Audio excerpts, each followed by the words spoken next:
বন্ধুরা, আমার বাংলা দেবদৌল সিরিজের জন্য আরো একটি মন্দিরের ভিডিও নিয়ে আমি হাজির হয়ে গেলাম। আমি সুফেন, আমার ছোট্ট ইউটিউব চ্যানেল ভ্রমণ পিপাসু সুফেনে আপনাদের সকলকে স্বাগত। বন্ধুরা, আজকে আমি চলে এসেছি মধ্যমগ্রাম কালীবাড়িতে। এই কালীবাড়ির সমস্ত তথ্য, কখন পুজো হয়, কখন মন্দির খোলা থাকে, কখন বন্ধ হয়, কখন সন্ধ্যা আরতি হয়, এই মন্দিরে ভোগ প্রসাদ পাওয়া যায় কিনা, এই সমস্ত তথ্য আপনারা এই ভিডিওতে পেয়ে যাবেন। তাই বন্ধুরা, অনুরোধ করছি ভিডিওটি কেটে কেটে না দেখে সম্পূর্ণ দেখুন। আর চলুন মন্দিরের ভেতরে যাওয়া যাক। আপনারা যখন মধ্যমগ্রাম স্টেশন থেকে আসবেন তখন আপনারা এই দিক থেকে আসবেন। এই দিক থেকে যদি আপনারা আসেন তাহলে টোটো আপনাদেরকে এই ঠিক মন্দিরের গেটের সামনে নামিয়ে দেবে। ঠিক আছে, মন্দিরের গেটের সামনে দেখুন, এই দিক থেকে আসছে টোটোগুলো, আপনাদের মন্দিরের গেটের সামনে নামিয়ে দেবে। আপনাদের মন্দিরে পৌঁছাতে কোনো অসুবিধা হবে না। আর এই টোটো ভাড়া নেয় পার হেড 10 টাকা করে। আর আপনারা যদি মধ্যমগ্রাম চৌমাথা থেকে আসেন তাহলে আপনারা আসবেন এই দিক থেকে। এই দিক থেকে এলে আপনাদেরকে নামাবে মন্দিরের ঠিক উল্টো দিকের ফুটপাতে। ওই ফুটপাত থেকে খুব সাবধানে, এই এখানে আছে ক্রসিং, এই ক্রসিং থেকে খুব সাবধানে রাস্তা পার হয়ে আপনারা এই মন্দিরে চলে আসতে পারবেন। এটা হলো মধ্যমগ্রাম কালীবাড়ির মূল গেট। এটি সকাল 8টার মধ্যে খুলে যায়।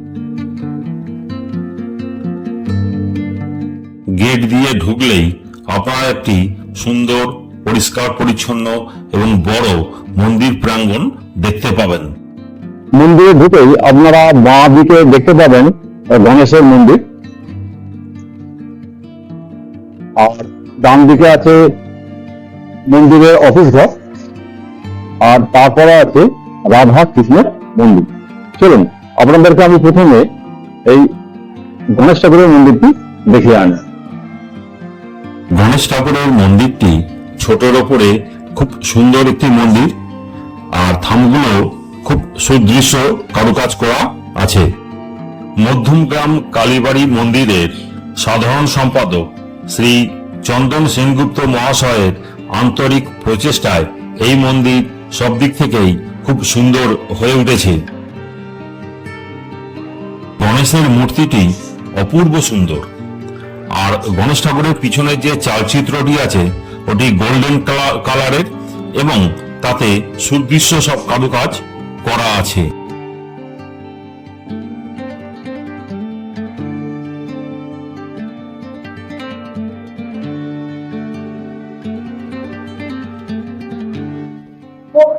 দাদা, আপনার নাম আর আপনি এই মন্দিরের সাথে কিভাবে যুক্ত? আমার নাম অনিন্দম পান্ডা, আমি এখানকার জয়েন্ট সেক্রেটারি। আচ্ছা, এই মন্দির কত বছরের পুরনো? 1951 সালের 9 জুন এটা প্রতিষ্ঠা হয়েছে। আচ্ছা, এই মন্দির কি কোনো ব্যক্তিগত কেউ প্রতিষ্ঠা করেছে? না না না, এটা মধ্যমগ্রাম বাসীরই প্রতিষ্ঠা। গণেশ ঠাকুরের মন্দিরের ঠিক সামনেই আছে একটি তুলসী মঞ্চ।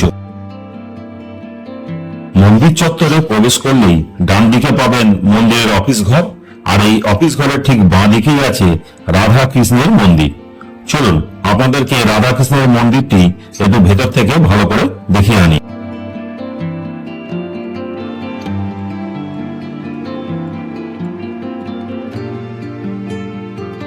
শ্রীকৃষ্ণের মূর্তিটি কালো কোষ্ঠী পাথর দিয়ে তৈরি, আর রাধারানীর মূর্তিটি সাদা শ্বেত পাথরের তৈরি।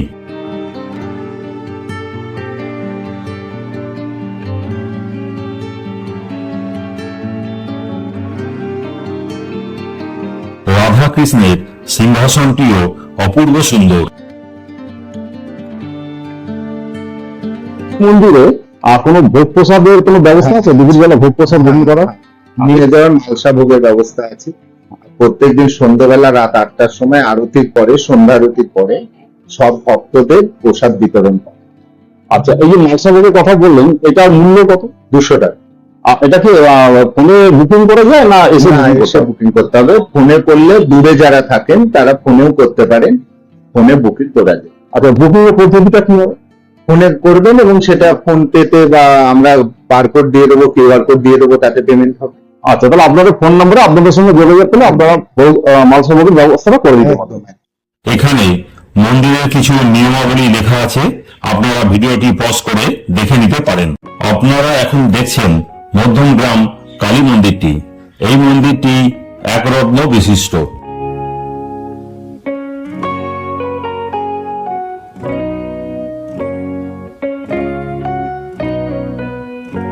মন্দিরের উপর দিকে কার্নিসে বেশ অনেকগুলি কালী মূর্তি পর পর লাগানো আছে, যেটি দেখতে খুব সুন্দর লাগে।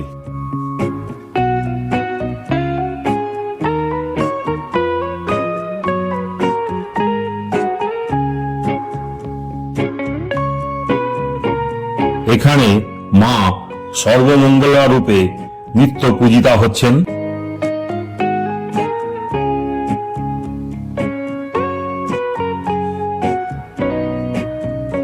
আপনার নাম?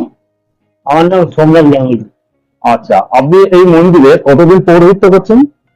প্রায় 10 বছর। এই মায়ের মন্দিরে প্রতিদিন মাকে আপনি কি কি সেবা দেন? সকাল থেকে শুরু করেন। সকালে হচ্ছে মঙ্গল আরতি হয় কটার সময়? সকালবেলা, সকাল 6টায়।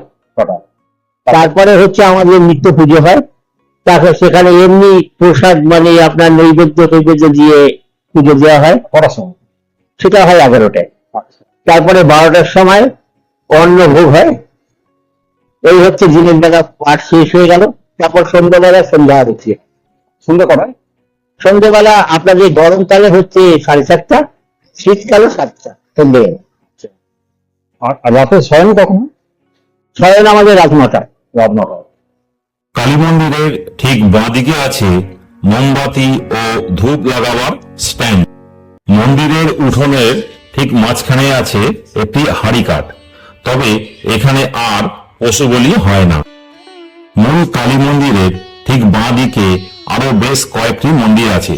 চলুন আমি আপনাদেরকে সেই দিকে নিয়ে যাই। প্রথমেই যাব রামকৃষ্ণ মন্দিরে।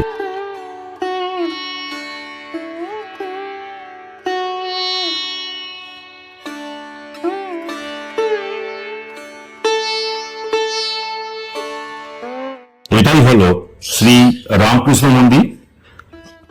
পরমহংস শ্রী রামকৃষ্ণ দেবের একটি মূর্তি এই মন্দিরের মধ্যে আছে।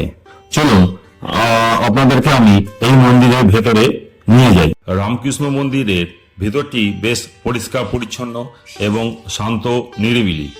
আপনারা এখানে বসে রামকৃষ্ণ দেবের ধ্যান করতে পারবেন খুব সুন্দর শান্তিতে এবং নিরিবিলিতে। পরমহংস শ্রী শ্রী রামকৃষ্ণ দেবের মূর্তিটি শ্বেত পাথর দিয়ে তৈরি এবং রামকৃষ্ণ দেবের মূর্তিটি শ্বেত পাথরের বেদির ওপর বসানো আছে।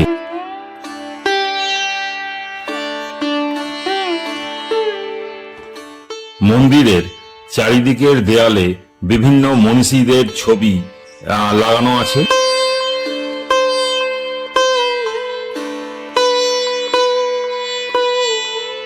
শ্রী রামকৃষ্ণ মন্দিরের ঠিক বাঁদিকে আছে সিস্টার নিবেদিতার একটি মূর্তি। চলুন আপনাদের মূর্তির একটু কাছ থেকে দেখাই।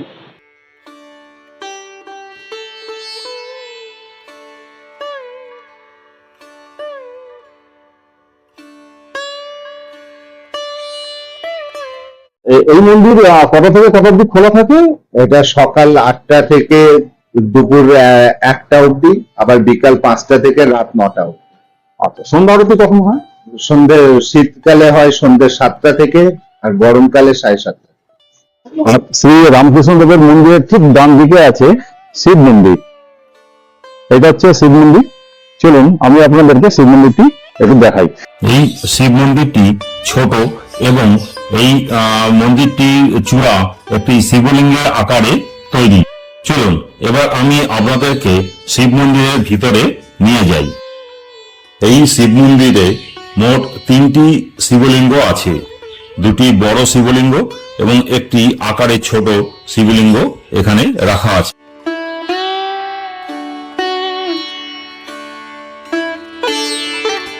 আপনার নাম? আমার নাম তাপস ভট্টাচার্য। আচ্ছা, আপনি কতদিন এখানে পৌরোহিত্য করছেন? আমি এখানে নিশ্চয়ই দেখছি, আমি 2 মাস।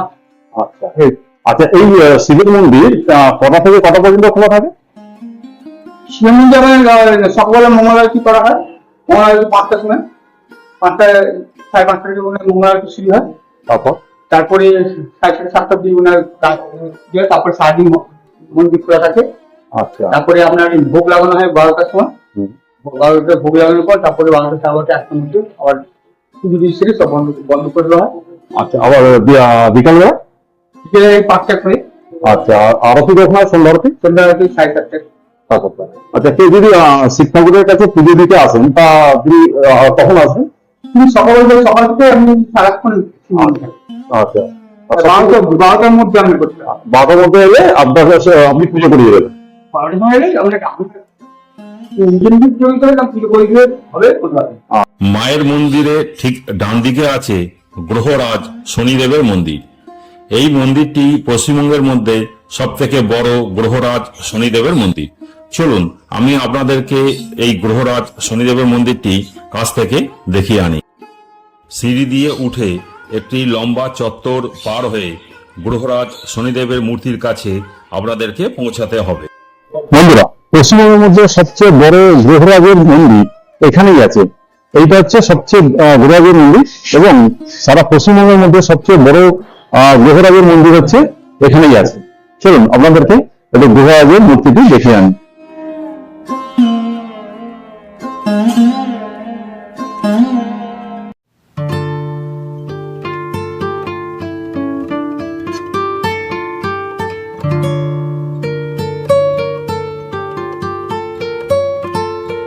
ইনি হলেন গ্রহরাজ শনিদেব। এখানে শনিদেবের মূর্তিটিও খুব সুন্দর।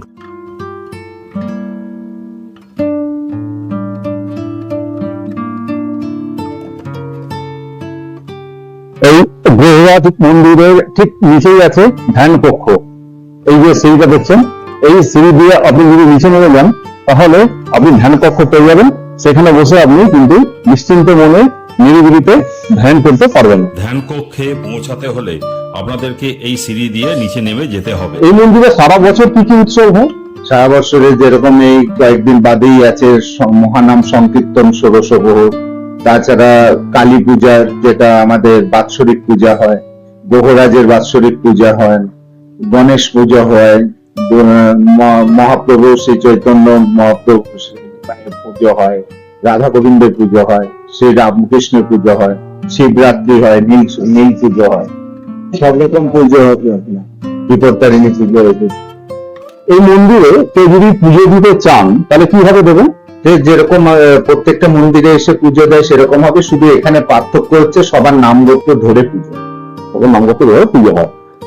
মানে কোনো অফিসে এসে জমা দেওয়ার কোনো ব্যবস্থা নেই, একদম সরাসরি মন্দিরে গিয়ে জমা দিলেই হবে। আচ্ছা, ধন্যবাদ। এই মন্দিরের যুগ্ম সেক্রেটারি শ্রী অনিন্দম পান্ডা মহাশয়ের সঙ্গে আমি এইমাত্র কথা বললাম। তিনি তার অমূল্য সময় থেকে কিছুটা সময় আমাকে দিলেন, তার জন্য আমার ব্যক্তিগতভাবে আমি তার কাছে কৃতজ্ঞ। তাকে অনেক ধন্যবাদ, এবং এই মন্দির কমিটির সমস্ত ব্যক্তিকে আমার তরফ থেকে অনেক অনেক ধন্যবাদ এবং শুভেচ্ছা। এই মণ্ডপে দুর্গাপুজো ও অন্যান্য অনেক উৎসব হয়। মন্দিরের গেটের বাইরে ডান দিকে আপনারা পুজোর জন্য ফুল, মালা এসব কিছু পেয়ে যাবেন। মন্দিরের গেটের বাঁ দিকে আছে ধূপের দোকান, আর ধূপের দোকানের ঠিক পিছন দিকেই আছে ছোট মতো একটি মিষ্টির দোকান। মধ্যমগ্রাম কালীবাড়ি মন্দিরের সাধারণ সম্পাদক শ্রী চন্দন সেনগুপ্ত মহাশয়ের আন্তরিক প্রচেষ্টায় এই মন্দির সব দিক থেকেই খুব এখন আমি আপনাদের বলে দিই আপনারা এই মন্দিরে কিভাবে আসবেন। আপনারা যদি ট্রেনে করে আসেন তাহলে চলে আসুন মধ্যমগ্রাম রেল স্টেশন। শিয়ালদা থেকে প্রচুর ট্রেন আছে, যে ট্রেনগুলি মধ্যমগ্রাম স্টেশনে আসছে সেটা কিন্তু একটু ট্রেনে করে আপনি মধ্যমগ্রাম স্টেশনে চলে আসুন। তারপর 1 নম্বর প্ল্যাটফর্ম থেকে বাইরে বেরিয়ে আসুন। বাইরে বেরোলেই আপনি পেয়ে যাবেন টোটো স্ট্যান্ড। টোটো চালক ভাইদেরকে আপনারা যদি বলেন যে মধ্যমগ্রাম কালীবাড়িতে যাবেন তাহলে তারা একদম মধ্যমগ্রাম কালীবাড়ির সামনে আপনাকে নামিয়ে দেবে। টোটো ভাড়া পড়বে পার হেড 10 টাকা করে। আর আপনার যদি বাসে করে আসেন তাহলে আপনাকে নামতে হবে মধ্যমগ্রাম চৌমাথা মোড়ে। শিয়ালদা বা হাওড়া থেকে প্রচুর বাস আছে যেগুলি মধ্যমগ্রাম চৌমাথায় আসছে। আপনি চৌমাথায় নেমে সেখান থেকে টোটো করে চলে আসতে পারবেন এই মধ্যমগ্রাম কালীবাড়িতে। টোটো চালক ভাইদেরকে বলবেন যে আপনি মধ্যমগ্রাম কালীবাড়িতে যাবেন, তাহলে ওনারা আপনাকে খুব সহজেই এই কালী মন্দিরে পৌঁছে দেবে। সেখান থেকেও পার হেড 10 টাকা টোটো ভাড়া লাগবে। আর আপনারা যদি নিজস্ব গাড়ি করে আসতে চান তাহলে যশোর রোড ধরে চলে আসুন মধ্যমগ্রাম চৌমাথার মোড়ের কাছে। তারপর সেখান থেকে বাঁ দিকে দেখে, বা আপনারা যদি বারাসাতের দিক থেকে আসেন তাহলে সেখান থেকে ডান দিকে দেখে সোজা চলে আসুন এই মধ্যমগ্রাম কালীবাড়ি। মধ্যমগ্রাম চৌমাথা থেকে মাত্র 2-3 মিনিটের মধ্যে আপনি পৌঁছে যাবেন এই মধ্যমগ্রাম কালীবাড়িতে। বন্ধুরা, আমার আজকের ভিডিওটা যদি ভালো লেগে থাকে তাহলে অবশ্যই একটি লাইক দেবেন আর ভিডিওটি শেয়ার করবেন। আর আপনারা যারা আজকে আমার চ্যানেলে নতুন এলেন তাদেরকে অনুরোধ করব আমার চ্যানেলটি সাবস্ক্রাইব করে আমাকে একটু সাপোর্ট করবেন। আপনাদের এই সাপোর্টটা আমার খুব দরকার। তাহলে ভিডিওটা আমি আজকের মতো এখানে শেষ করছি। দেখা হচ্ছে আবার পরবর্তী ভিডিওতে। ততক্ষণ পর্যন্ত টাটা।